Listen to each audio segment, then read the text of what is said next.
Hello guys, welcome to a brand new video on Tutorials Point. In today's video, I'm going to teach you some easy steps on how you can create a group on WhatsApp.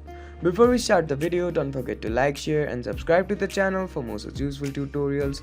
Without further ado, let's move on to the video. First of all, make sure that you're connected to the internet. Once you make sure that you're connected to the internet, open up WhatsApp. Once you're on the chats page of WhatsApp, on the bottom right corner of your screen, you'll see a message icon. Go ahead and click on it. Once you click on the message icon, you'll be guided to another page. In this page, on the top of your screen, you'll see the new group option. Go ahead and click on it. After you click on the new group option, your contacts will be shown on your screen. Now, all you have to do is select the contacts you want in your group and then click on this arrow. Once you click on that arrow, a group for you on WhatsApp to chat with your friends on will be automatically created. I hope this video helped you to create a group on WhatsApp. Don't forget to like, share and subscribe to the channel for more such useful tutorials. Thank you for watching.